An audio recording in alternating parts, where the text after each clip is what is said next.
श्री गुरु कृपा से श्री गौरांग चंपू की यह लीला रस माधुरी धामेश्वर गौर सुंदर निताई दयाल स्वामी किशोरी गिरधारी लाल जी को हम समर्पण कर रहे हैं। आशा है आप अवश्य स्वीकारेंगे, रुचिपूर्वक श्रवणास्वादन करेंगे। कथाक्रम में हम सब चतुर्थ आस्वाद में चल रहे हैं अभी, जिसमें श्री नारद जी की व्याकुलता श्री कृष्ण को आकर के निवेदन करना, प्रेरित करना अवतार के लिए और उनके द्वारा स्वीकृति, कालांतर में श्री अद्वैताचार्य के द्वारा विशेष हुंकार पूर्वक आवाहन करना और जिसके फलस्वरूप श्री कृष्ण का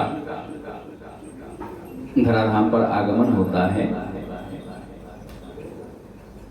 श्री मिश्र पुरंदर के हृदयस्थ हुए और उनसे सची देवी ने उन्हें ग्रहण किया। श्री सची मैया के गर्भ में आकर आप विराजमान हुए। फिर 13वें महीने तक 13 महीना गर्भवास करते हुए श्री हरि इस धरती तल पर आविर्भूत हुए।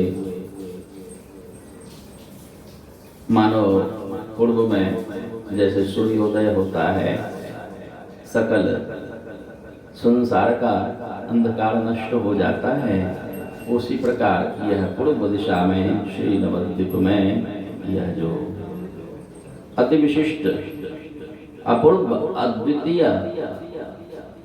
सूर्य का उदय हुआ। ये भुवन भास्कर कल अंधकार को नष्ट कर रहे हैं। परम आनंद छा रहा है हर ओर।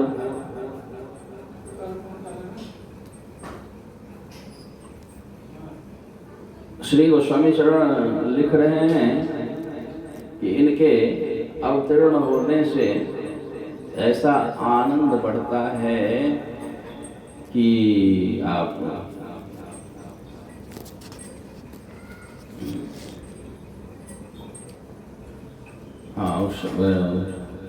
सची मैया के गर्भ से आप प्रादुर्भूत होते हैं।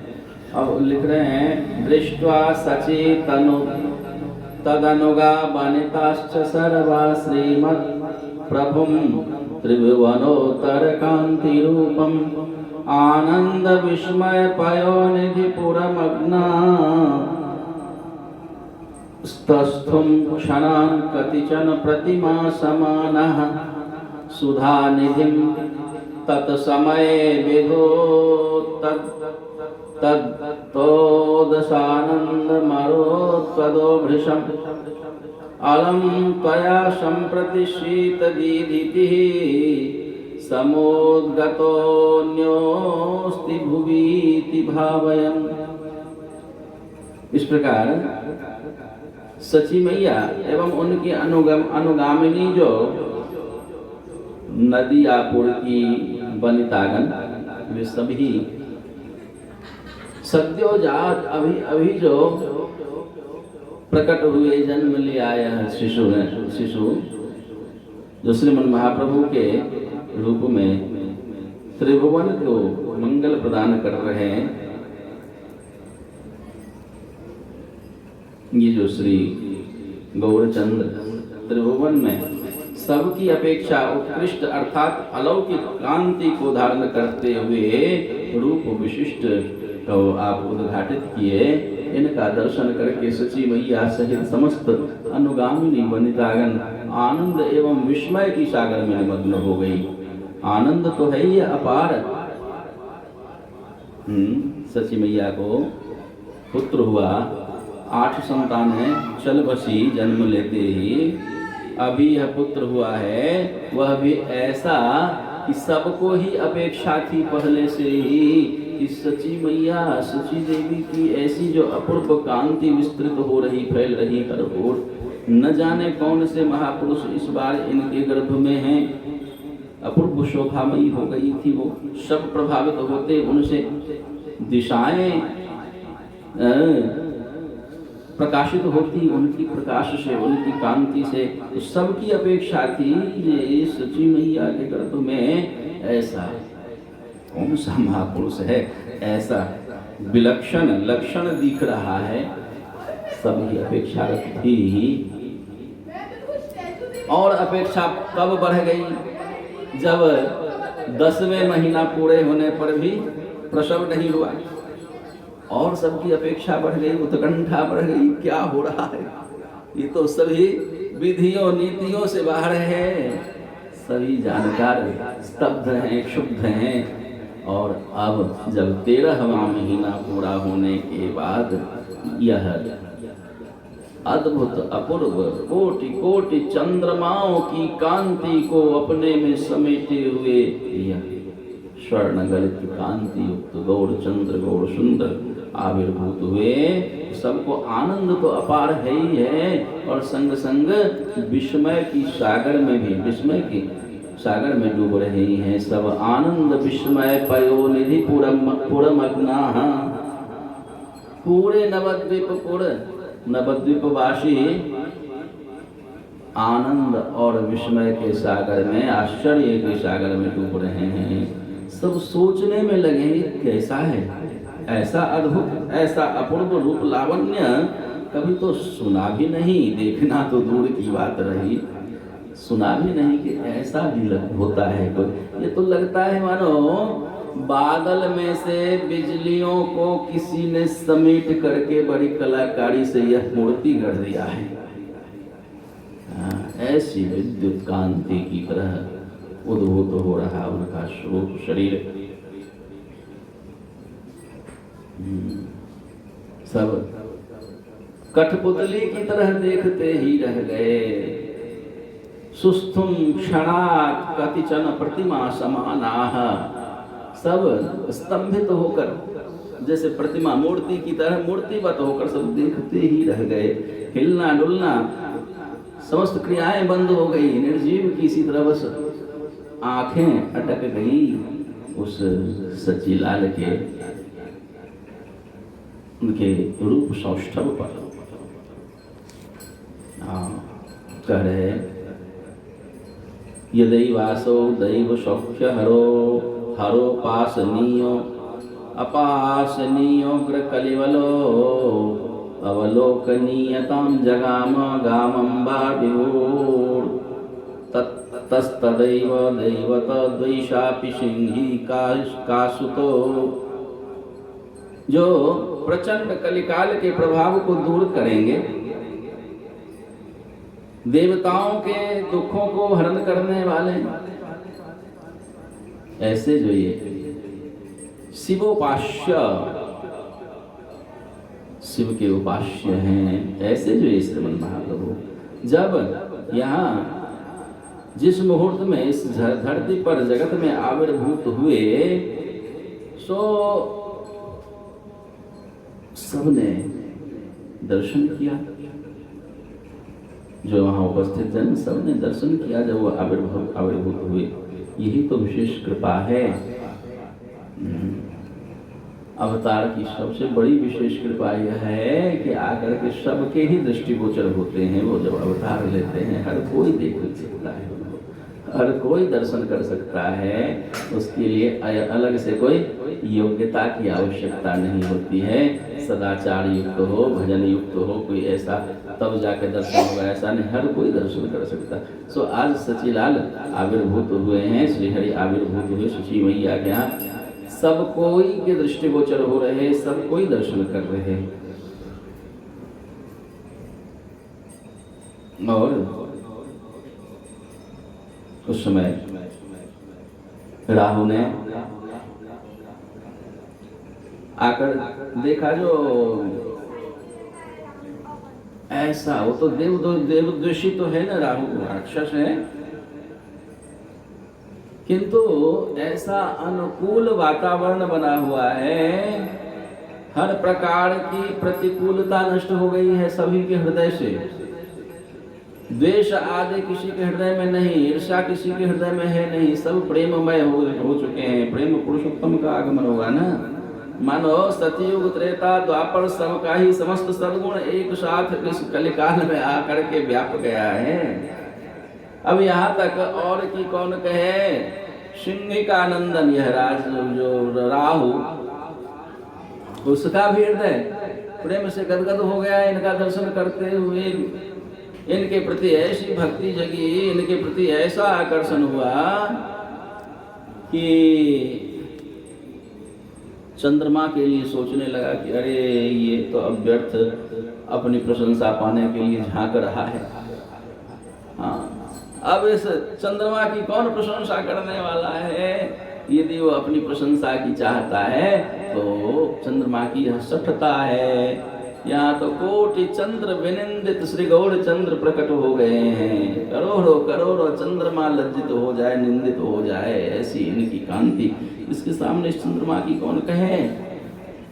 और आकर निगल लेता है, अपने मुंह में रख लेता है। या फिर दूसरा भाव बता रहे हैं कि चंद्रमा स्वयं ही सोचते हैं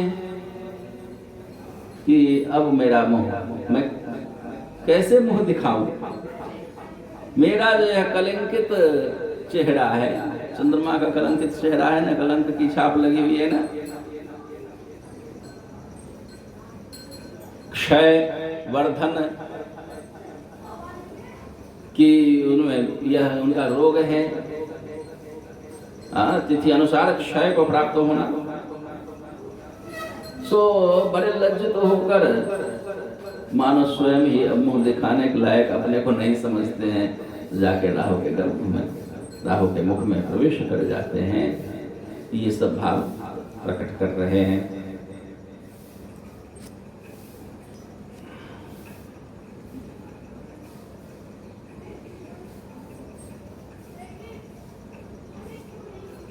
ये जगत में अवतीर्ण होकर के श्रीहरि जगत में अवतार लेकर के नाम गान रूप स्वधर्म अर्थात स्वविषयक भक्ति धर्म सर्वत्र प्रकाशित करेंगे। अतएव मैं इनके एक क्षण के संतोष के लिए चंद्रमा को आच्छादित करके लोगों को अविरत हरिनाम के लिए तैयार करूं। ऐसा भी एक भाव प्रकट कर रहे हैं कि राहु ने जो ग्रस लिया था तो उस समय जब श्री गौड़ चंद्र का प्राकट्य हुआ, उस समय बाह्य संसार में चंद्र ग्रहण का काल था। संध्या काल, फाल्गुन पूर्णिमा तिथि। अभी पिछले कथाक्रम हम सब श्रवण किए, लग्न मुहूर्त वार सब अभी पीछे श्रवण किया हम। तो पूर्णिमा की तिथि थी, संध्या का समय था और चंद्र ग्रहण का उस दिन योग था। सो ग्रंथकार भाव प्रकट कर रहे हैं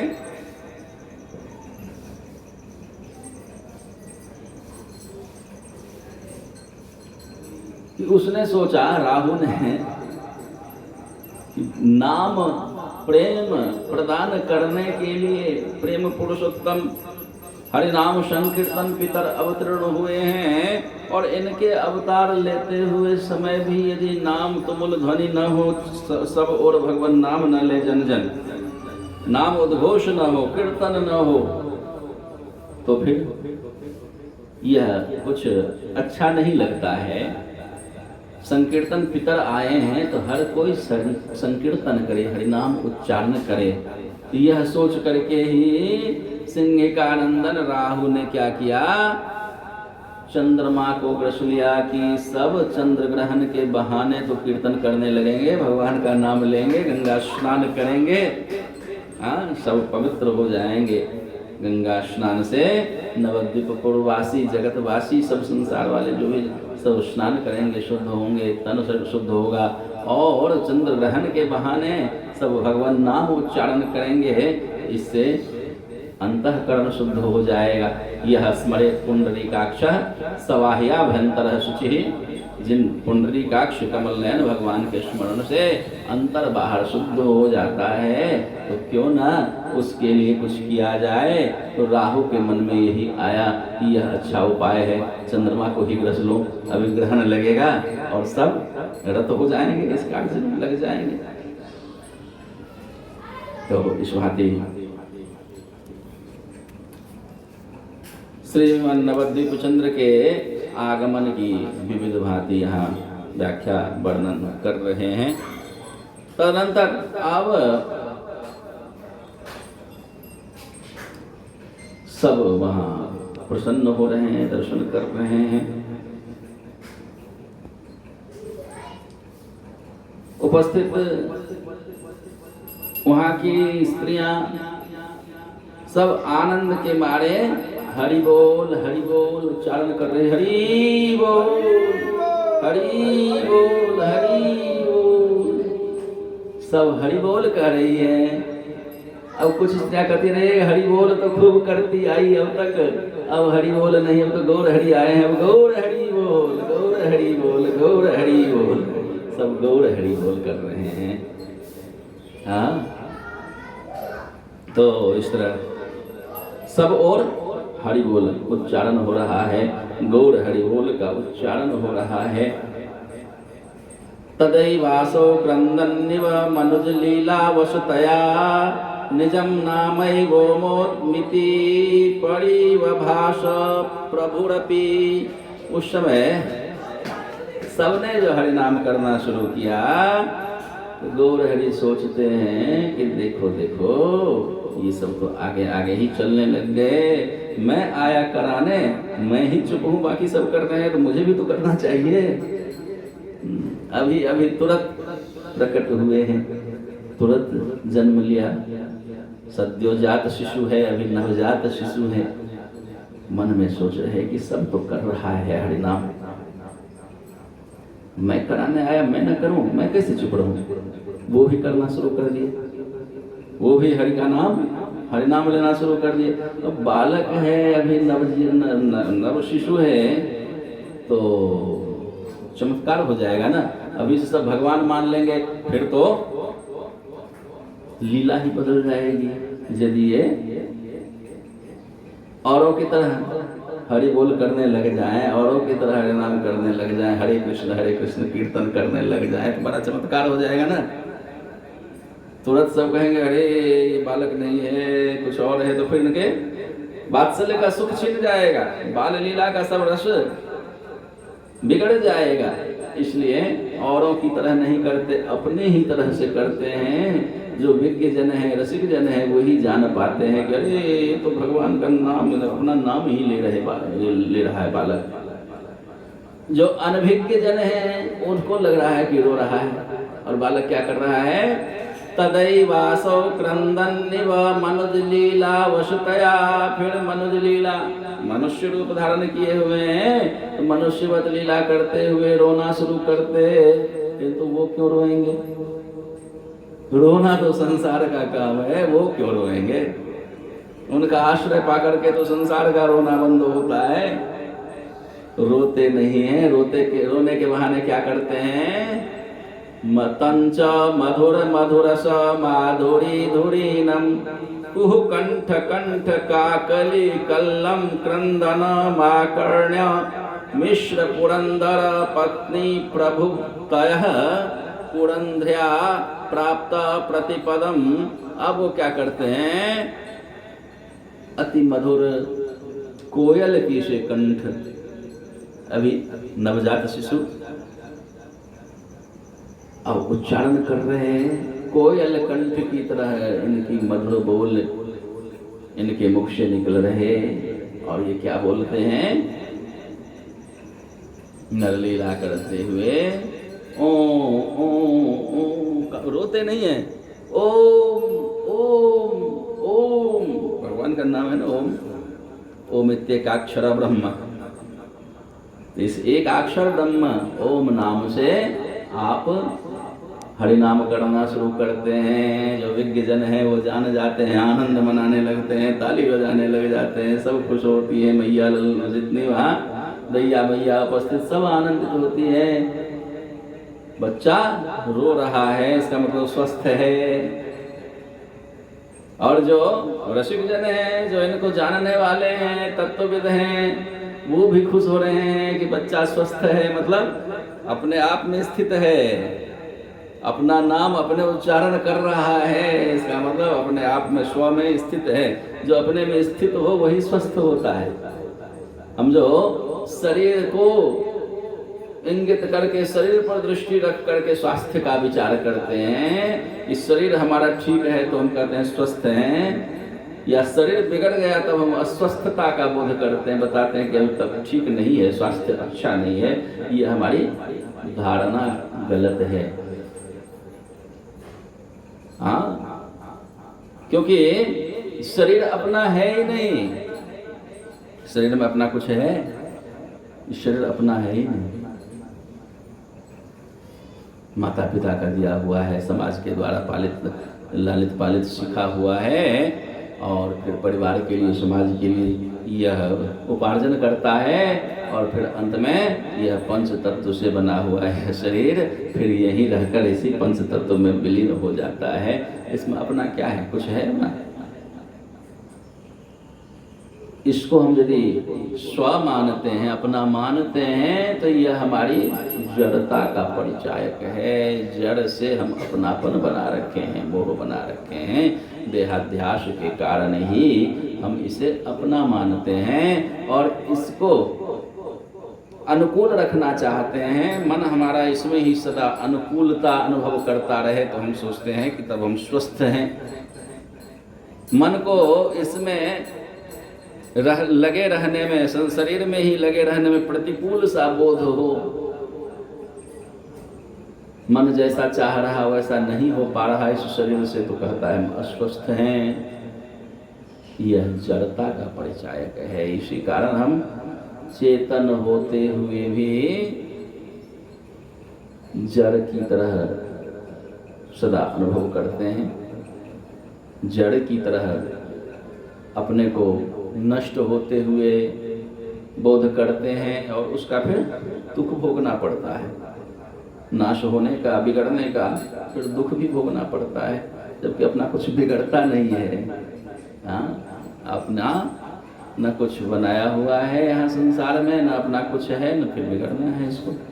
ये शरीर भी अपना है नहीं, हमें न मरना है, न जलना है, न किसी तरह का तकलीफ होना है, तो फिर हम दुखी होते ही क्यों हैं? इसी अज्ञानता के कारण, जड़ता का जो बोध हो गया है, इस शरीर को जो हमने स्व मान लिया है, इसमें हम अपने आप की अनुकूलता ढूंढते हैं, इसमें हम सतत अपने आप को स्थित रखना चाहते हैं। जो नहीं होता है तो फिर निराशावश दुख भोगना पड़ता है। इसलिए वास्तविकता तो यह है कि हमारे अपने तो हमारे प्राणधन हैं, श्री प्रिया प्रियतम हैं, गौर सुंदर निताई दयाल हैं, उनमें हमारा मन चित्त स्थिर रहे, उनमें स्थित रहे। हाँ, नाम गुण रूप लीला के चिंतन में मन लगा रहे, तो हम कैसी भी स्थिति में, शरीर कैसी भी स्थिति में हो, तो भी हम स्वस्थ माने अपने आप को। हाँ, यही स्वस्थ होने का लक्षण है। नामाचार्य श्री हरिदास ठाकुर महाराज शताधिक उम्र के हो गए, 100 से अधिक उम्र हो गई उनकी। नित्य नियम से वो 3.5 लाख नाम जप करते, नित्य नियमित, कभी खंडित, वो उनका नियम खंडित नहीं होता, जीवन पर्यंत किया उन्होंने। अब जब अत्यंत वृद्ध हो गए, अंतिम समय आ गया उनका, उस समय उनसे हरिनाम की संख्या पूरी नहीं हो पाती, तो एक दिन अंतिम समय ऐसा हुआ। श्रीमन महाप्रभु नीलाचल में जब निवास कर रहे, तो अपनी दैन्यता के कारण श्री हरिदास ठाकुर नीलाचल में श्रीमन महाप्रभु की सानिध्यता में रहते हुए भी मंदिर से अत्यंत दूर समुद्र किनारे रहा करते, दैन्यता के कारण। अपने को कहते कि मैं तो हीन हूँ। यहाँ तो सब जगन्नाथ जी के सेवक जन इस नगर में बसते हैं, उनके सेवक जन पुजारी आदि ये सब बाहर अंदर होते हैं, हम वहाँ रहेंगे, मुझसे स्पर्श हो जाएगा तो मुझे अपराध लगेगा। इतना दैन्य ही भक्ति का वाहन है। दैन्य के ऊपर आरूढ़ होकर के भक्ति देवी आती है, हृदय में प्रवेश करती है।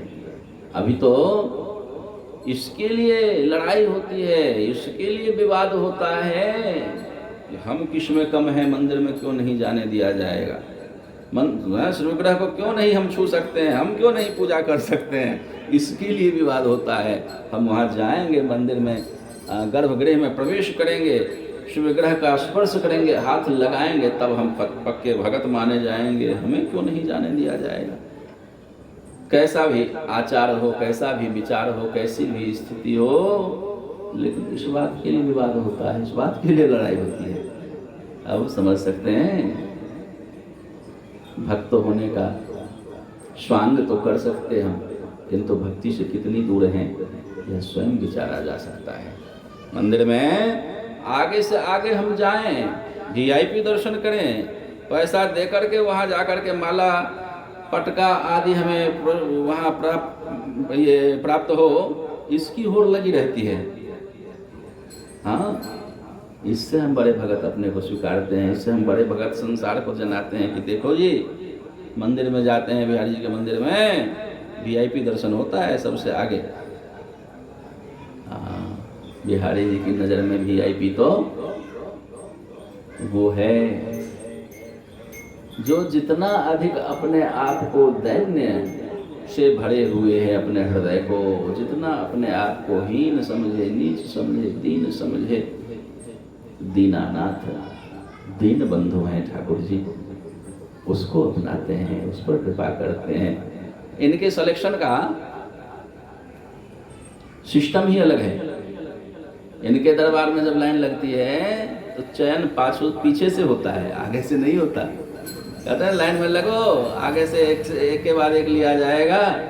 इनके यहाँ जब लाइन लगती है तो पीछे से लिया जाता है, चयनित पीछे से ही होता है। भक्त जो जितना पीछे है, अरे यदि उनकी कृपा होगी तो अवश्य ही अपने निकट बुला लेंगे, दर्शन दे देंगे। इस आकुलता से, इस व्याकुलता से, इनकी कृपा की प्रतीक्षा में जो कहीं कोने में खड़ा है,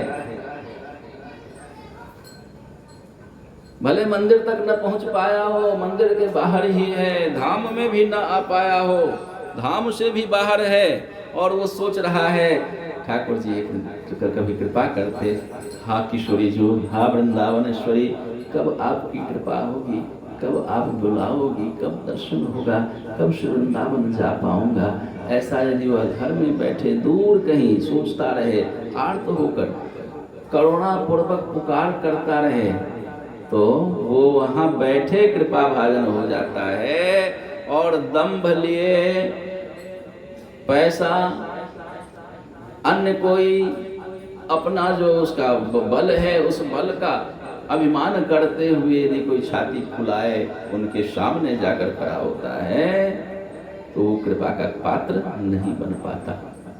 ये दीन बंधु हैं, हाँ, ये दीनानाथ हैं, दीनों को स्वीकारते हैं, दैन्य ही इनको प्रिय है। तो श्री नामाचार्य हरिदास ठाकुर की बात हम कर रहे थे। वो तो मंदिर से दूर रहते, समुद्र किनारे रहते हैं, दैन्यता के कारण स्पर्श हो जाएगा तो अपराध लगेगा मुझको। किंतु दयानधान श्री गौर सुंदर जब मंदिर से निकलते, जगन्नाथ जी का दर्शन करके, प्रातःकालीन मंगला दर्शन करके जब वहां से आते कुटिया के लिए, सीधे कुटिया नहीं आते। जगन्नाथ जी मंदिर से श्रीमन महाप्रभु का जो निवास स्थान गंभीरा मठ पास में ही है, किंतु श्रीमन महाप्रभु उधर से सीधे कुटिया नहीं आ जाते, रास्ता बदल कर उस तरफ से ऐसे आते, समुद्र किनारे से श्री हरिदास ठाकुर से मिलते हुए, उन्हें दर्शन देते हुए। जगन्नाथ जी का प्रसाद ले जाते, उन्हें नित्य प्रसाद देकर आते और वहां जाकर पूछते, हरिदास कैसे हो, ठीक हो ना? और वो बड़ी विनम्रता पूर्वक कहते हैं, हाँ प्रभु बड़ी कृपा आपकी कृपा है, सब बढ़िया है, अच्छा है, स्वस्थ हूँ। आज पहली बार हुआ जब श्रीमन महाप्रभु गए, पूछा नित्य की तरह, हरिदास ठीक हो, स्वस्थ हो? श्री हरिदास ठाकुर ने बड़ी मुरझाए म्लान मुख से कहा, नहीं प्रभु, आज स्वास्थ्य ठीक नहीं है। आज स्वास्थ्य कुछ बिगड़ा हुआ है। कभी ऐसा नहीं कहने वाला। श्रीमन महाप्रभु गंभीर हुए, पूछा क्या बात है, क्या हो रहा है, क्या दिक्कत है? बीमारी क्या कही उन्होंने, दिक्कत क्या बताई? कहा कि प्रभु दिक्कत यही है कि आज अपनी संख्या पूरी नहीं हुई। ये बीमारी है, ये रोग है जो नाम में मन स्थित नहीं हुआ, रूप में चित्त स्थित नहीं हुआ, लीला स्मरण में बुद्धि अटक नहीं रही है। सो यही स्वास्थ्य का बिगड़ना होता है। उन्होंने कहा कि आज संख्या पूरी नहीं हुई प्रभु, यही हमारी तकलीफ है, यही हमारी दिक्कत है।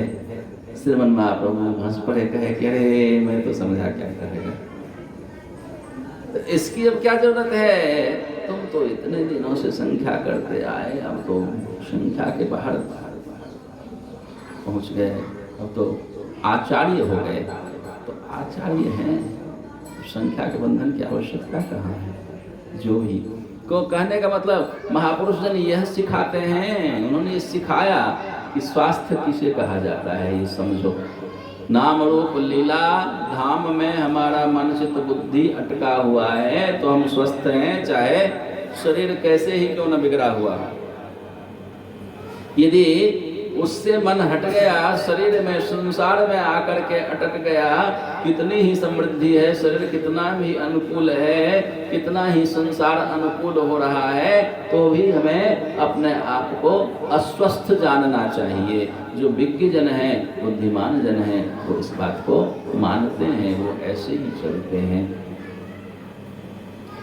तो यही स्वास्थ्य है कि उनके नाम रूप लीला में मन हमारा अटका रहे। सो यहाँ जो ये नवजात शिशु नव गौर चंद्र रोने के बहाने ओम ओम ओम जो उच्चारण कर रहे हैं, ओम ओम ओम, बच्चे ऐसे रोते ना।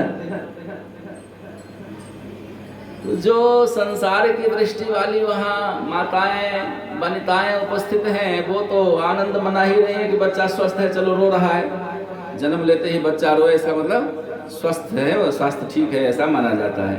और जो विज्ञ जन हैं, भजनशील जन हैं, जो इनको जानने वाले हैं, इनके तत्व को, वो भी प्रसन्न हो रहे हैं कि ठाकुर जी सो अपने जिस नाम गुण का प्रचार करने आए उसका शुरुआत तो कर दिए, देखो नामोच्चारण कर रहे हैं अभी से, अरे अपने आप में स्थित हैं, तो वो भी प्रसन्न हो रहे हैं कि स्वस्थ हैं। तो इस बातें लीला चल रही है। परम मधुर कोकिल स्वर, सुमधुर स्वर में जब आप इस प्रकार क्रंदन करते हैं, रोते हैं, सुन करके मिस्र पुरंदर की पत्नी सची मैया एवं समस्त पतिव्रतागण शिशु को देखकर आनंद वशतः मोह प्राप्त हो जाती है, मोहग्रस्त हो जाती हैं सब के सब। और फिर बहुत देर बाद अब जब बाह्य दशा आती है, चेतना आती है, चैतन्य को प्राप्त करती है, चैतन्य अंतर चेतना जग जाती है। जो मोहग्रस्त हैं, कुछ समझ में नहीं आ रहा है, आनंद के मारे स्तंभित सी हो गई।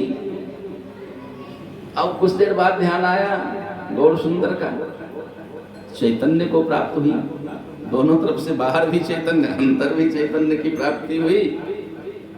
और वे सब उनकी इस चैतन्य लाभ के बाद चेतना जब बाह्य दशा को प्राप्त होती है। फिर वे पद पद पर परम आनंद परम विस्मय पूर्वक प्रभु की कांति को देख कर कहने लग गई, कह रही हैं, ओ हो ये क्या आश्चर्य है। किमिदम तरित घटो स्खलिता किम जलदात पतत्यहो अथवा तमसो भयादियम शशिनो भाविवश विशतीह केतने। अब वो कह रही है क्या, ओहो ये क्या देख रही हूँ। मेघ से मान लो विद्युत पुंज आकर यहाँ गिर गया है। विद्युत समूह बादल से आकर के इकट्ठा होकर यहाँ गिरा है, ऐसा लग रहा है। अथवा अंधकार के भय को मिटाने के लिए चंद्र किरण राशि स्वयं गृह में प्रवेश कर गई है। प्रभु के श्री अंगों की कांति पुंज पूरे घर को आलोकित कर रहा है।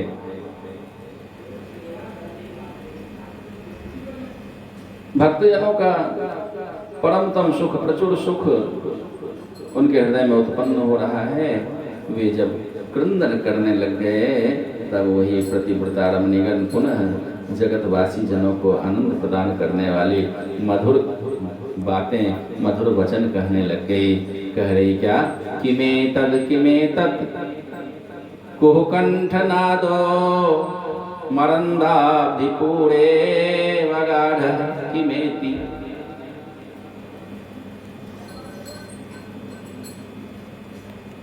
उताहो विपंची निनाद सुवर्षे सुधासित मूर्ति विशत्येश वक्कर्णम। कह रही हैं, आहा क्या अद्भुत हो रहा है, क्या अद्भुत कोकिल कंठ स्वर से मकरंद सागर में अवगाहन करा रहा है। अथवा ऐसे कह रही हैं कि लगता है देवर्षि नारद की वीणा ध्वनि सुधा में सिंचित होकर के हमारे कानों में प्रवेश कर रही है। बालक की जो मधुर कंठ ध्वनि ऐसा लग रहा है, वहाँ वो सुनने वाली क्रंदन सुर सुनने वाली वनिताएं ललनाएं कह रही हैं कि लग रहा है मानो ये बालक रो नहीं रहा, इतना मधुर लग रहा है मानो नारद बाबा सुमधुर गान गाते हुए, वीणा पर वादन करते हुए जो उनकी उस वीणा की मधुर ध्वनि वह भी अमृत सिंचित होकर मानो हमारे कानों में प्रवेश कर रही है।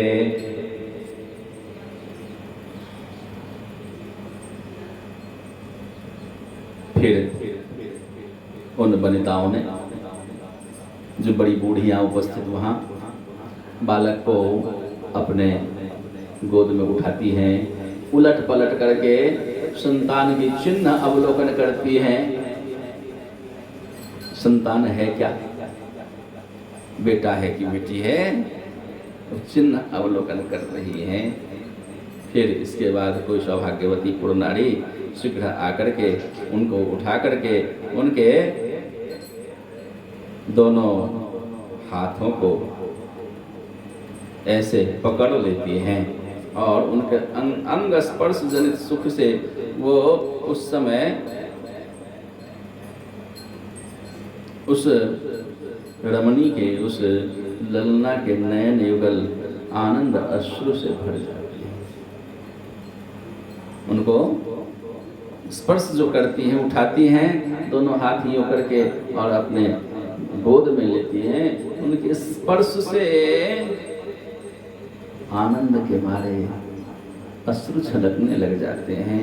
और इतना ही क्यों, शरीर से पसीने निकलने लग जाते, श्वेत कण भर जाते हैं और वात्सल्य इतना उमड़ता है कि रमणी के वक्ष से दूध झड़ने लग जाते। हाँ,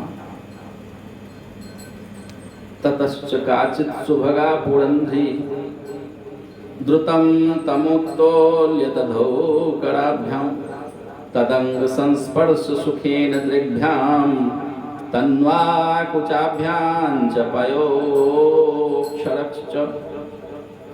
हाँ, उनके पैर क्षरण होने लगे, दूध क्षरण, दूध गिरने लग गए उनके वक्ष से। फिर